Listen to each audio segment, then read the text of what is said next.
And you're listening to English Conversation Hub. English Conversation Hub. Hey, Oliver, how's it going? It's Going Great, Ava. Really excited for today's topic. It's a big one, a real game changer for so many learners. Oh, for sure. We're talking about something that's probably the biggest hurdle between being an intermediate speaker and an advanced fluent one. Exactly. Today, we are diving deep into how to think in English like a native speaker and finally stop translating in your head. I think everyone who's ever learned a language knows this feeling, right? You want to say something, you have the perfect idea in your native language, Mm-hmm. and then your brain just freezes. It starts this slow, clunky process of finding the word for this, then the grammar for that. And by the time you've built the sentence, the conversation has moved on. Oh, totally. It's like you have a little translator living in your brain, but he's really slow and not very good at his job. Exactly. And it's so frustrating. You feel like you're not smart or that you'll never be fluent. But the thing is, it's a completely normal stage. Right. It's the way we're often taught. Vocabulary list here, grammar rule there. Your brain just naturally tries to connect the new language to the one it already knows inside and out. It's looking for a shortcut. But it's a false shortcut, isn't it? Because the downsides are huge. First, like we said, it's slow. So slow. Painfully slow. And second, the sentences you produce often sound, well, a bit weird. A bit unnatural. Yeah. Because sentence structure, idioms, phrasal verbs, they don't translate one-to-one. So you end up with these grammatically correct but slightly off sentences. A native speaker can tell you're translating.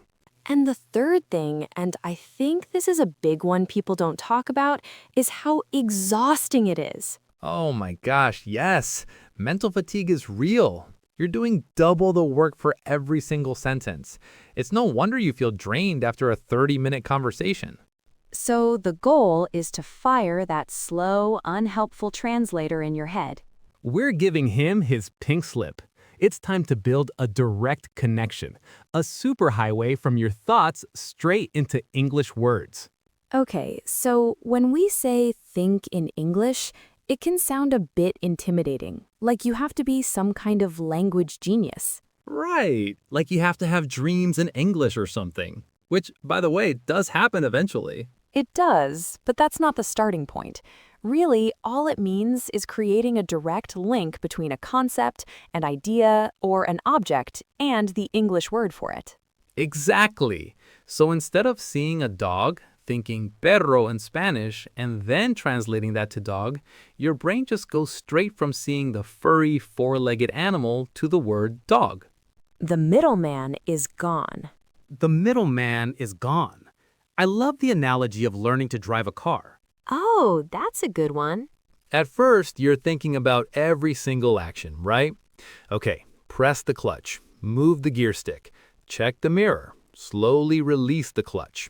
It's this clunky step-by-step process. Super conscious. But after a while, you don't think about it at all. You just drive. Your brain and body just do it automatically. That's fluency. That's what we're aiming for with language. That is the perfect analogy. You're building muscle memory, but for your brain. It's about making English an automatic process, not a constant calculation. And we need to be clear, this doesn't happen overnight. It's a gradual process, a habit you build day by day, little by little. You're literally rewiring your brain. So you have to be patient with yourself. You're not going to go from translating every word to being a fluent thinker in a week. But if you use the right techniques, you will see progress. And it's so motivating when you do. Okay, so let's get into the practical stuff, the how-to. What is tip number 1, Ava? Where do people start? You start as small as possible. I call it narrating your world. Ooh, I like that.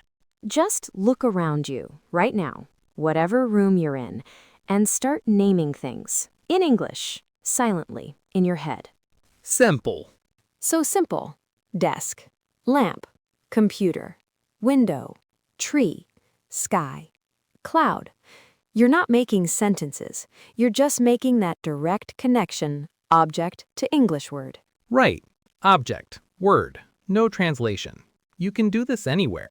On the bus, you see bus stop, car, red light, people walking. Apples, milk, bread, shopping cart. It takes 0 extra time out of your day, but you're getting in hundreds of little reps, strengthening those connections. Okay, so that's level 1, just single words. What's level 2? Level 2 is when you upgrade to simple sentences, a simple internal monologue. So, talking to yourself in your head. Exactly. But again, keep it simple. Describe what you're doing as you're doing it. I am waking up. I need to brush my teeth. I am walking to the kitchen. I am making coffee.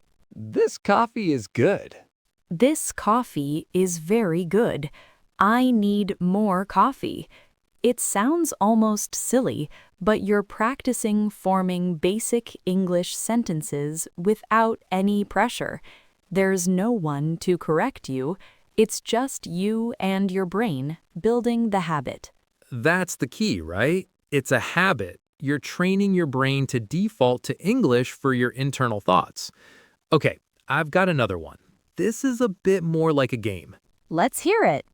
I call it the word association game. You pick one word, let's say beach. Beach.